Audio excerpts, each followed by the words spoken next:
Welcome to Gospel Tangents, the best source for Mormon history, science, and theology. I'm Rick Bennett. The Mormon Cave. What is it? Well, it turns out that a couple of college students went sightseeing in New York for some Mormon history sites and came across the legend of the Mormon Cave. So it's a very obscure reference, and we're going to talk about it with the amateur archaeologists Casey Kern and Greg Pavone, and we'll get more acquainted with them here in our first episode here. And oh, by the way, if you haven't seen this on YouTube, go to youtube.com/gospeltangents. Casey actually edited this video, and he's added a lot of film clips from the site and from, a lot of amazing video, and so he's a much better video editor than I am, and he put in a ton of hours. So Casey, I can't thank you enough. It's really appreciated. You did an amazing job. So anyway, back to our conversation on the intro to the Mormon Cave with Casey Kern and Greg Pavone. All right, well, welcome to Gospel Tangents, everyone. I've got some amazing guests. I kind of feel like this is Back to the Future a little bit, because I am talking to people. It's Friday night here in Utah, and I'm talking to two people where it's Saturday morning. And so could you guys go ahead and tell us who you are? We'll start with Casey first. Sure. My name is Casey Kern. I live in South Korea. I currently work for a tech company. I previously worked for Samsung. That's kind of what brought me out to South Korea. Many years ago, I did serve a mission in South Korea, and that's kind of what got me plugged into Korean things in general. And yeah, I'm really happy to be here. Yeah, and I'm Greg Pavone, originally from Merrimack, New Hampshire, born and raised there. I am now working and living here in Seoul, South Korea. I'm in the U.S. Navy, so I'm active duty here, working as a foreign area officer. Prior to this, I was a nuclear submarine officer in Groton, Connecticut, and before that, New York, which we'll get into a little bit later. And I also served a mission here in South Korea, so grateful for that opportunity that the church provided me, which actually led to my current career. So, wow. Now, Greg, I did not know you were from Merrimack, New Hampshire, or as they say, New Hampshire. That's right. So I used to go to church at Merrimack High School. I was in the Nashua Ward. I assume you were probably in the Nashua Ward. I was, is that right? Yeah, yes. Okay, so were you there when? So I was. So this is going to definitely date me. When we built the ward, the building. Okay, this was before the church had the building fund and everything. My mom made corn dogs, which nobody in New Hampshire had ever heard of corn dogs, and we did fundraisers to build the Nashua building. And I remember at the time, it was the largest building in, I think they said New England, but for New Hampshire for sure. And so were you living there back then? Does that ring any bells? So I was born in '88. So. Oh, no, yeah, you're much too young. I think we built that building in 1980, so. Okay, yeah, it was before my time. And you probably had no idea that we met at your high school then, if you're from Merrimack. No, that's, again, before my time. Wow, that's really interesting. So, very cool. We might have to play the Do You Know game after the interview. I won't bore everybody else here, but that would be interesting to see who's still left there. So, yeah, I lived there from 78 to about 82. So, what a small world. Very interesting. Yeah. So, did not know that. That's awesome. All right. So, I always like to get a little background from my guests. We'll go back to Casey, I guess. Give us a little bit of your educational background, and how did you become the Indiana Jones of the Mormon world? I did undergrad at BYU in information systems. So this was technical and business fields. Really nothing related to the humanities or to history, or certainly not archaeology. I worked in consulting, doing systems integration consulting for some time. I did go to business school, and had some had some time to, learn some new things and expand horizons there. But again, that was all kind of in business and technology and international relations and those kinds of things. I guess I've always had a very keen interest in the Book of Mormon. I see it as a force to be reckoned with. And, a lot of my just kind of hobby type interests and side projects have been focused on trying to study and make sense of that book, of what it says and everything related to it, which includes its coming forth. And so, I've just kind of always had a sideline interest in just kind of keeping up on things and finding where the holes are and trying to see what research can be done in those areas that have been underserved. So yeah, I guess we'll get more into the Indiana Jones type story a little bit later. But I think we should say up front that neither Greg and I are scholars by any means. We're both educated in I guess that sense, that we both been to grad school. We both have written academic style material, but again, nothing related to history or archaeology. Greg had done some research in North Korean economics and commerce. Did a master's thesis on there. I do have a peer-reviewed paper in the public record, but again, it's about Wikipedia interactions and things like that. So my academic credentials in the field are more or less non-existent. We're very much amateurs on the history and archaeology side, but it's definitely a work of passion and of interest. If you'll indulge me just a moment, although I don't see myself as a historian at all, I do see myself as somewhat of an archivist. That primary sources are very important to me, and when I find primary sources that haven't been used or are not accessible in proper ways, I feel like that should be corrected. So I do have a book that I did self-publish. It's called The Journals of Jacob Gates. This is an ancestor of mine. You can buy this on Amazon. Also, it's at Benchmark Books. What it is just a series of journals, mainly from his mission.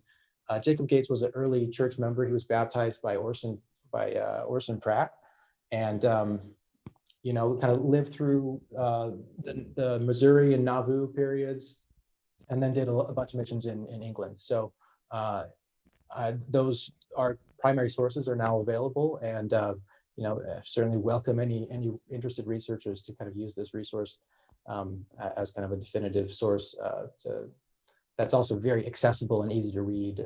You don't have to decipher handwriting because it's all been transcribed. I also have a different book of letters that my great grandfather wrote in World War I. Here we go. Thanks.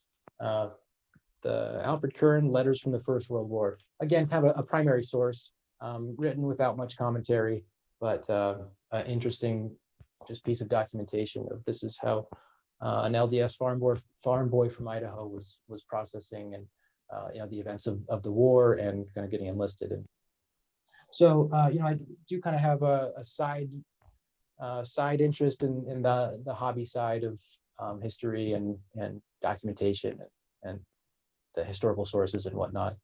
But by and large, still very much on the amateur side. A talented amateur. Thank you. All right, so Greg, tell us about your background. Yeah, so after graduating from high school, I went to the U.S. Naval Academy in Annapolis, Maryland for 2 years.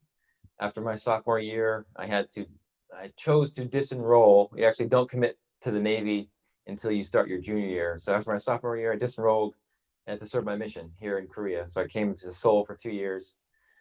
Did you guys know each other? No. Did you serve at the same time? No, we missed each other by a couple months or years. Yeah, I was here 2008 to 2010. And then I went back to the Naval Academy, graduated in 2012. And then that fall of 2012 is where Casey and I met each other. I was pursuing my master's at Harvard Kennedy School up in Cambridge, Mass. And Casey and I were roommates at that time. So That means you're both Red Sox fans, right? And Patriots? I'm a big Red Sox and Patriots fan. Yes. I kind of have to get on the bandwagon, but yeah, definitely fan That's at good. this point. Yeah. So then I was we did the 2-year master's in public policy there, a phenomenal experience. And Casey and I will get into maybe more some of the big questions we were asking each other at those times about all things, including religion and our spirituality. And then after graduation from there, I started the Navy's nuclear power pipeline. So that involves, so before you serve on a submarine, you have to learn the academic and technical fundamentals of operating a naval nuclear power plant. So this is 6 months in South Carolina of nuclear power school, 6 months in upstate New York, which we'll get into, I think, later, where there's a prototype nuclear reactor that they train new recruits on. And then I was in Connecticut for my submarine sea duty. Groton, Connecticut, and then I did shore duty in Japan, and then came lateral transferred to foreign area officer, and then recently came to Seoul. About a year ago, came to Seoul, Korea. Wow. How long do you plan to be stationed in Korea? About a three-year tour. Yeah, I'm a Okay. Liaison to the Korean Joint Chiefs of Staff right now. Oh, wow. Very, very cool. So I've been talking with Casey. I know Steve Shields, he was the guy I interviewed, served an LDS mission and then an RLDS mission for the Community of Christ. And he's in Korea right now too, in Seoul. So writes for a newspaper there. So you guys will have to look him up. Go say hi. Yeah. So, well, fantastic. Well, of course, I think the claim to fame here is the so-called Mormon Cave. And so, can you tell us? I remember Casey wrote in a blog a while back about this discovery. But how did you guys find out about this Mormon Cave? You know, what is it? Give us background, because I think most people have never even heard of the Mormon Cave. So how did you come across it? And then go ahead and talk about that. The story of, or what we know about the cave and how we come across it are kind of intertwined. So we can, maybe start at the beginning, as all good stories do. And so as Greg mentions, he and I were roommates or housemates in Cambridge, and we were both in grad school programs that kind of covered the same 2-year period. And grad school is often a time that you have your schedules a little bit different than a typical job, and you have time to think about things and process things, and you're developing thinking skills and research skills and things like that. So it's not uncommon for a lot of people just to start talking about the big questions and trying to sort things out and challenge assumptions and things like that. So anyway, Greg and I were just able to have just a lot of conversations where we can think, well, what about this and what about that, and like, what does this really mean, and those kinds of questions. Yeah, and then that led us to, so I had about a month of leave before I started nuclear power school. So June of 2014, we did a road trip, and I would call it an unconventional church history tour. Is that fair? Sure. Unconventional in the sense that we did a lot of off-road site seeking, as it were. I had this book, I don't even know what the name of it was, but it had directions to all of these kind of these places that were off the beaten path, like Hiram Smith's birthplace, which is just this random farm. There's just a scarecrow now. There's nothing else to see. Yeah, so that road trip started in where we were in Cambridge, and then we went north to New Hampshire into Maine. We did Vermont. We went west to New York, and then we made it all the way to Ohio, to Kirtland, and that's when we turned around and then headed back home. And I mean, we hit a lot of the sites, like Joseph Smith's birthplace, of course, and where the Joseph Smith's leg operation occurred. which is a Taco Bell right now. It's a Taco Bell, Lebanon, New Hampshire. Yeah, and being from New Hampshire, it was close to home for me, so I like that. And so, as we were preparing for this, I kind of got this big binder full of articles and stuff. Even if I hadn't, read it thoroughly, I'm just like, just print off anything we got, anything that's related to New England or New York. And we just kind of had this binder. And as we were driving, as we were driving through Maine, we were reading these early missionary accounts of them kind of going up the coast of Maine. And so we were kind of at various points just kind of trying to relive, or at least kind of look at the scenery and being like, hey, this is where it was all happening. Yeah. And of course that brought us to Palmyra, New York. And in Palmyra, one of the authors that we were reading his material was Dan Vogel. And he had done a lot of research and on Joseph Smith's early dig sites. So we started, so we were sort of reading this and we were wondering, I wonder if we can find some of these locations. Yeah, this article, it was a dialogue article, I think from 1994. And he actually has maps in it and stuff. And, the land plots aren't that big, relatively speaking. And, so it was like, well, we can at least make an effort to try to see where this could have been. Yeah. So in addition to the main, like the Smith Farm and the Sacred Grove and the temple, I think one day we were just reading and saying, hey, this looks like it's about here. And that led us to, so it was right behind where the current temple is, to a local's house. And we said, hey, we're going to have to go, let's knock on the door. Let's knock on the door essentially and see if he'll let us look around.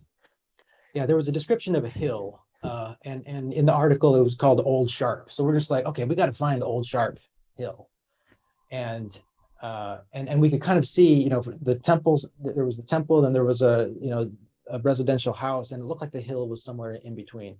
So, we could just kind of, just like, well, how do we get there? There didn't seem to be an access road or anything. Just like, well, let's just go ring on the doorbell and see if we can get some directions. Yeah. Wow. Like, it seemed so natural for us to do. I mean, it was almost like we were back in missionary mode. It's just like, talk to everyone. Like, who? Yeah. But we later kind of got the sense that the locals and the tourists are kind of really two different worlds there in Palmyra. But we were happy and to be a part of bridging it to some extent. Wow, that's funny. So was he friendly with this guy that you knocked on his door? So it was a little intimidating at first. He was came across as an old crotchety gentleman, and I was a little intimidated. And but he let us in. He let us in, and he ended up being very friendly. I should have that when we knocked on the door. He didn't come to the door. He just yells from the back and says, "Come in." So we just kind of start stepping into a stranger's house. We still can't see his face, and then. I think he's sitting, in his chair with the newspaper and kind of looks over it. What is it, you boys Mormon? Well, we said, hey, we're doing a little research. We're looking for, this hill called Old Sharp. And then he kind of looks up and he's like, you two Mormon? and we're like, yes, and we're trying to follow the trail of Joseph Smith here. Yeah. And then and he was quite a character. And then Wow. he said, we're looking for Old Sharp. He's like, I'll tell you one thing. Joe Smith was digging back in those hills. Yeah. And yeah, he actually ended up. He claimed that Joseph Smith, that the hill we were on was Old Sharp, which is his property, and that Joseph Smith had dug on his property. And he said, I can prove it to you. And we went out back, and there were indeed impressions in the ground, and then next to the impressions there were large piles of dirt. he claimed those were dug by Joseph Smith. Wow. Well, that's very interesting. Go ahead. Yeah, no, we find some of the sites that were mentioned at Old Sharp. We do identify a hole, and then at that point we're just like, hey, cool. But we had not read. So I was just kind of reading the article as we were moving through it. I hadn't read the second part of the article yet. This is Dan Vogel's article you're talking about. Yes, and then the cool thing was standing in his driveway, we looked at Dan Vogel's article and said, Dan Vogel stood here in this picture. This is where this picture was taken from this gentleman's driveway. So we matched what we saw in the article with where we were at that time. Oh, so Dan had kind of done some legwork for you guys before, so that's why this guy knew all about Joseph Smith. So he published it in 1994, but I think early 90s is when Dan was going around these parts and trying to figure it out. So we really can't. I mean, we really can't claim to be the first to have done this. Agreed. We're just more the most recent, but a lot of the research that we ended up doing was really just based off of and building upon what Dan Vogel and then another newspaper archivist, Dale Broadhurst, they were really the champions of the sources that helped us make sense of this. Oh wow! I need to get Dale on. Is he still alive? I know he's getting up in years. I exchanged emails with him briefly a few years ago. I haven't heard from him since. He's Mr. Spalding theory, as I recall, right? I'm not sure. Yeah. Right, but he's done tremendous work in collecting and transcribing old newspaper articles, and that was very interesting. So anyway, while we're on this gentleman's property, he said, "Have you boys heard of the lost Mormon Cave?" And we're like, "No, I hadn't." And I hadn't either. And he said, well, back in 1963, when I was 19, some young kids in the neighborhood came up to me and they said, "Sir, we found the lost Mormon Cave." And they brought him to the site, which is just down the road from where we were at this time. And he said it was like going into a woodchuck hole, where it was a small hole in the side of the hill. He said, I had to scrunch my body into it. It went down a little bit and then it came up. And he said at that time, it opened up to a huge cavern, a cave. And that was obviously very surprising to us and exciting. And that led us, the very next page of the article starts. Yeah. So then I literally turned the page, and if we had kept on reading, we would have kind of gotten that part of the story. But we heard it first from the local who had this experience with it, and he kept on saying, "Oh, this is Joe Smith's cave," and so trying to make sense of that, how does this all fit together? Very confusing. But then once we start reading the article, the pieces start coming together. He did tell us though that there was pretty much, you can't find the cave now. He's like, it's the brush is too thick. He told us generally where it was on the hill, and there were some descriptions. It's about X meters from the top on the west side and things like that. So we could go onto Google Maps or Google Earth and kind of get a sense of where it was. Mm-hmm. But he told us it's just like, no, you can't go in there now. It's all piled up with dirt and brush is over it. And there's nothing there anymore. It's like abandon all hope of ever finding it. So of course that's a challenge, right? Yeah. So we kind of drive down the street and try to identify where the hill is, and it's a pretty significant sized hill. Yeah.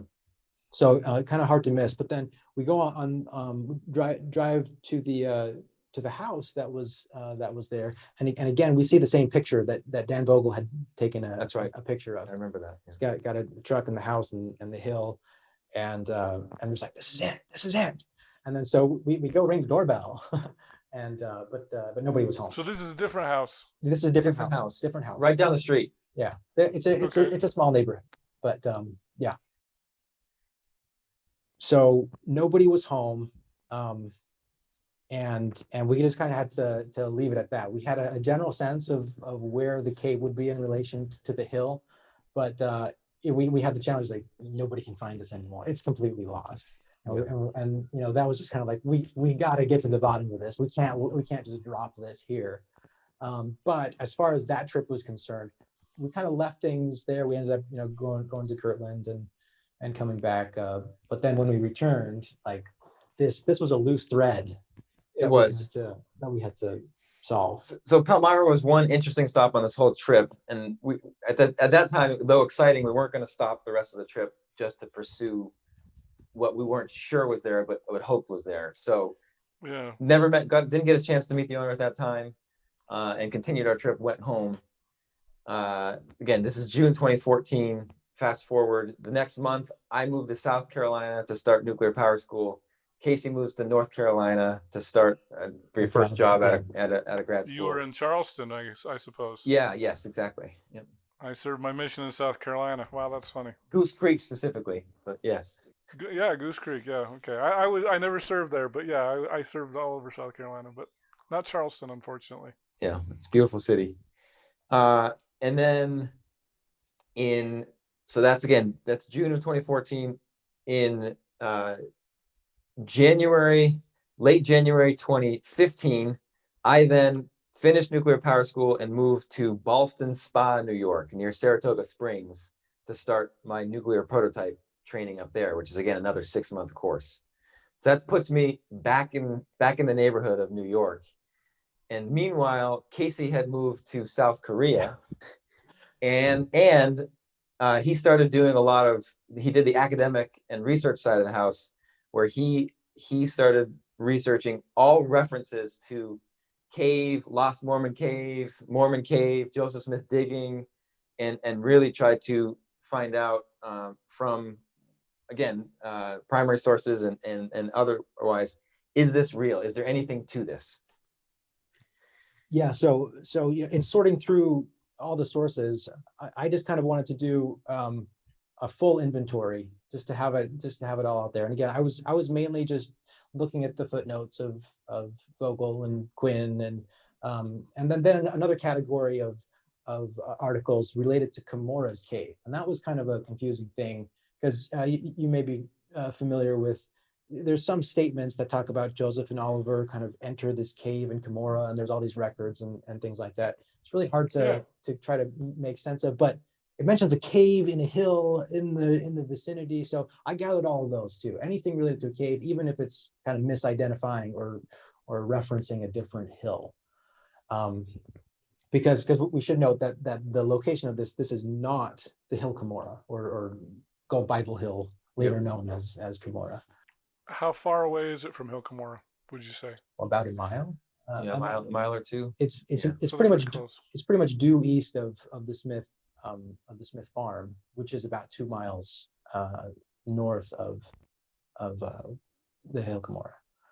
So yeah, right down the road. Yeah, it's all in the neighborhood. And Casey kept me updated on what he was finding, and the more he dug, no pun intended, the more excited I think we both became. In that, whoa, this story keeps getting corroborated and corroborated and corroborated. It seems to be that there actually is something there. This is not just some old crackpot, the local who told us about it, making up a story. It seems to be that the research has suggested there is a cave there. I hope you enjoyed our conversation with Casey Kern and Greg Pavone. In our next conversation, we're going to talk about who likely dug the cave and when it was likely dug. So they start digging, and Lorenzo Saunders, he's in 1822, he's about 11 or 12 years old, and he says that he sees Joseph Smith Sr. and Alvin, and then later Willard Chase is also mentioned as having started the dig, and the date, we can date it because he mentions in the same almost in the same breath that this was the summer before Alvin died. And Alvin died in 1823 in November. And so that summer kind of places a time frame for where this dig would have started and who might have been involved. If you'd like to hear the entire interview uncut, please subscribe for just $5 a month at patreon.com/gospeltangents, and you can hear the entire interview before everybody else. If you'd like to watch the entire video for just $8 a month, you can either subscribe on YouTube, Patreon, or my website, gospeltangents.com. Just click the yellow subscribe button, and I'll add you to our Gospel Tangents Insiders group so that you can see entire videos. For those interested in a PDF transcript, you can subscribe at either Patreon or on my website. For just $10 a month, I'll send you a PDF as soon as it's complete. If you'd like a copy of the paperback as well as a PDF, just sign up for $20 a month at either Patreon or my website, gospeltangents.com. Of course, you can buy individual transcripts at Amazon.com and just do a search for Gospel Tangents interview and you can see all the things that we have there. Don't forget to support Gospel Tangents with an awesome t-shirt like one of these. You can subscribe at Apple Podcasts at tinyurl.com/gospeltangents. Get our latest updates at facebook.com/gospeltangents. Also, you can get our Twitter updates at Gospel Tangents. Click here to subscribe, here for a transcript, and over here we've got more of our great videos. Thanks again.